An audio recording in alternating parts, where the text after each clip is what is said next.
As we grow up, we get bombarded with messages about how we should be and what to believe and how to act.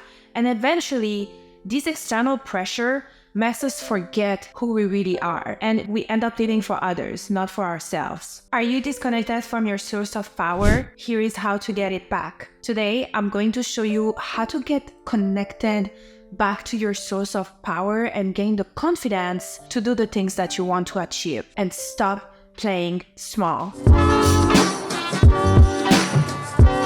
If you want to support me in any form of fashion, then giving this video a thumbs up and subscribing to my channel really helps me out, as well as leaving a comment down below. Thank you so much. Today we're talking about reclaiming your power. We all have some form of innate power inside of us. We just don't always know how to tap into it.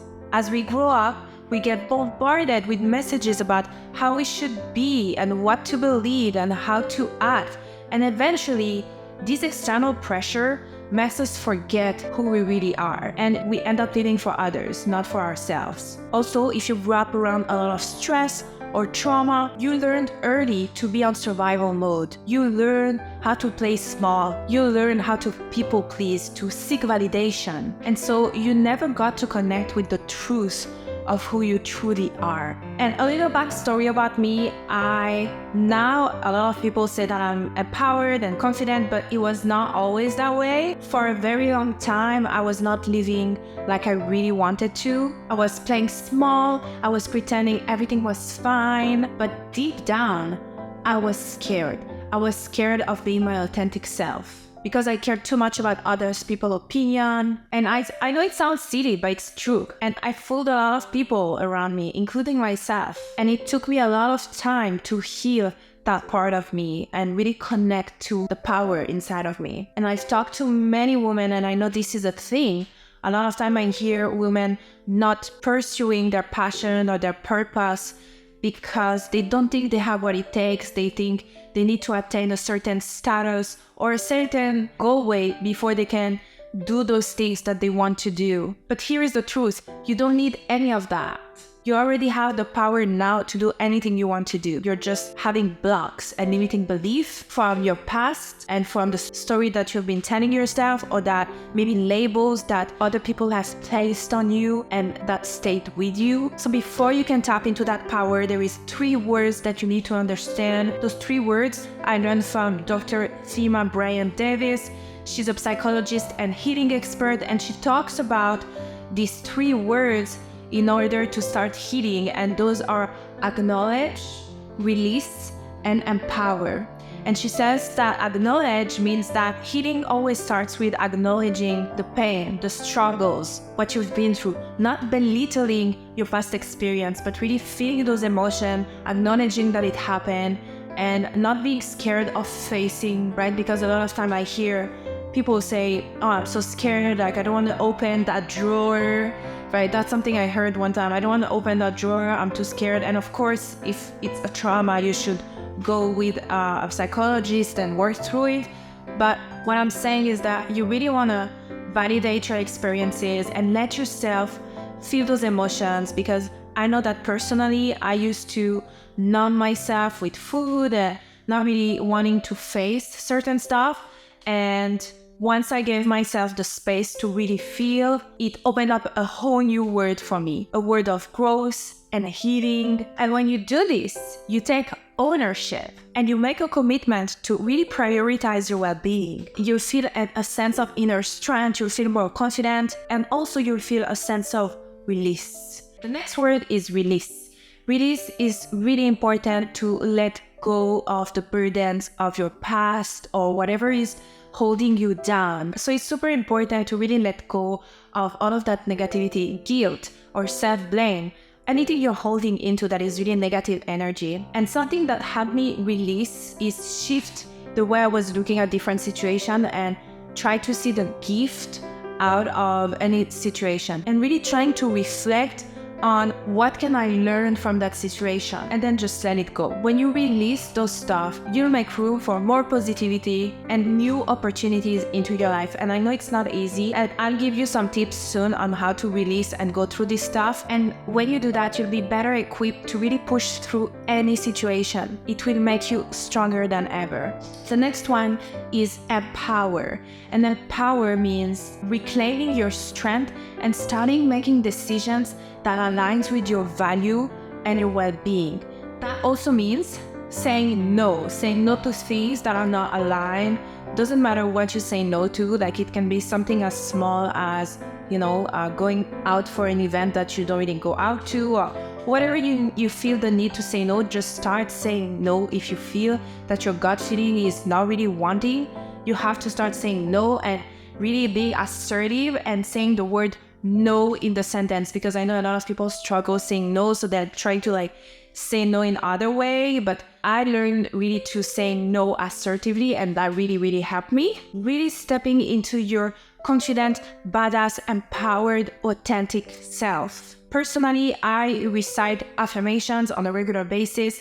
My affirmations are really tailored to my specific limiting beliefs, and I can touch on that. If you want to know exactly how to do that, I can make a video on how to make your affirmation really tailored to your limiting belief. There is a specific way where you find out your limiting belief, and affirmations really help me reprogram my subconscious mind, especially with all the thoughts that I have. I had a lot of thoughts of inadequacy and not being enough, and it took me a long time to reclaim my power there, and affirmations were really helpful. Also, if you want amazing affirmations playlist, I've created different ones that are all about morning routine affirmations for confidence, self-love, feeling empowered. So those are linked right here. If you want to check them out, go for it. The next thing to really reconnect with your power is starting to wake up earlier and make time for things that nourish your soul. And by that, I mean even taking 10 or 15 minutes before you start your day. I know it's not easy if you're like me and you have young ones and little ones, or even if you don't have little ones but you're just super busy with work. Sometimes it can be really hard to take that time, and I totally get it. Every morning, setting your alarm a little bit earlier, sitting down and practicing those practices that makes you feel good, whether it's reading a book or journaling. I know that for me, it's gratitude journaling is a must. I do it every morning. I have a 5-minute journal that I've been using for the past 3 years. It's the best journal out there. It involves taking 3 to 4 minutes every morning just to write down 3 things you're grateful for and some intention to start your day. Even if you're not into journaling, maybe it's meditating, maybe it's doing a little dance on your favorite music, just really connecting and doing something for yourself before you do stuff for other people's agendas. Because in today's world, we're all rushing around and it's really hard to find time. So whether it's meditation, journaling, reading, or even doing something creative, can make the whole difference. It helps me recharge, reduce my stress, be more creative, be more intuitive. So why not to take time in the morning, just maybe even 10 minutes. And the next one that really had me reconnect with my power is tuning in to your intuition. Asking yourself, what do I really need right now? What do I really want? What do I feel, right? Maybe you've been in a situation recently where you ask other people what they think or their opinion for whatever, a pair of shoes that you want to buy, or a relationship that you're not sure about, or, asking other people, your friends. I know that I've been there. I used to constantly ask my friends, what do they think I should do in certain situation in the past. And I realized that the reason we do that, when we do that, is because we're not connected with our intuition. We lost touch with our intuition. Your intuition is your inner guidance system. It's a powerful inner compass that can guide you towards making decisions that aligns with your authentic self. And when you follow your intuition, you'll feel more fulfilled. When you have a strong intuition, you don't really care about what other people think because you feel assured. You have that gut feeling and you know that it's the right thing to do. In our crazy, fast-paced lives, it's really easy to lose touch with our intuition. And I know I've been there. I've just started feeling really connected to my intuition after cultivating all of these practices of, morning practice and acknowledge, release, and empower and really embodying that. When we lose touch with our intuition, we end up asking for everyone's opinion and caring about what they think. But your intuitive power always knows. Inside, you always know. And that's why even when you make a decision and you weren't sure, but you made a decision, usually if you feel good after that, that means that you were right? Like you followed your intuition, if that makes sense. So you need to turn inward and trust yourself. Something else that really helped me with tuning in my intuition is living according to my design, meaning human design. I don't know if you heard about it in the past. If you want me to make a video about human design, I can talk about it, but basically it's living according to your energetic blueprint. And it's very in vogue right now. Everyone is talking about human design, but since I started following my design and my strategy according to my design, everything flows better. And I'm a generator, so that means that for me, I have to listen to my gut feelings. And if it's a yes, then I know it's a yes. If it's a no, I know already if it's a no. If you want to know more about human design, let me know and I'll create a video just on that. But here is how you can develop a better connection with your intuition. The first thing is really meditating. Doesn't mean that you have to start meditating an hour a day every day.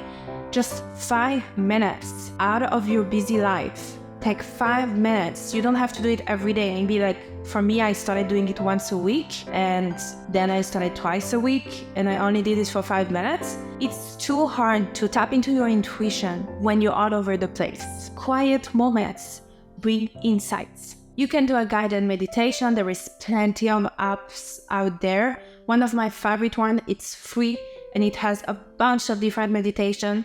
It's called Insight Timer. I will link it in the description below. Amazing app. I used to have other apps that I was paying member subscription for, and I ended up still doing Insight Timer because I love their selection. I love the app. It's great. So Insight Timer is a great app for meditation. Curving 5 minutes a day, if you can, will help you reconnect with your intuition. Next thing is really following your gut instinct. Whenever you have a gut feeling, try following it and see where it leads you, because if it leads you to a positive outcome, that makes you feel confident that you can trust your intuition. For example, for me, 4 years ago, I was completely disconnected from my intuition.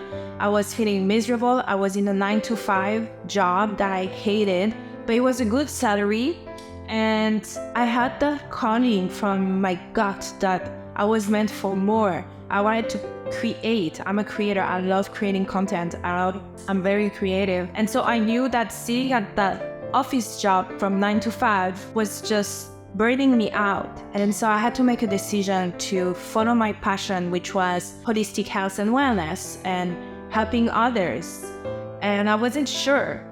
So I asked my mom, I asked my friends, should I really do it? Should I not do it? Like, am I gonna bail on a safe salary, right? It was not really easy to make that decision, but at the end, I followed my intuition. Now looking back, 4 years later, I'm so happy I made that decision. And that makes me even more confident to follow my intuition, especially now that I've been cultivating, tuning it to my intuition. And so try following that gut feeling when you have it and see where it leads you. See how it unfolds, because if it's positive, it will boost your confidence to keep following your gut feelings and your intuition. So I hope you find this video empowering, inspiring. Don't forget to give it a thumbs up, comment below to let me know what you think, and if you have any questions, feel free to ask them out. Thank you so much for watching. Keep shining your light and empowering others along the way. Stay true, stay strong, and reclaim your power. See you in the next video.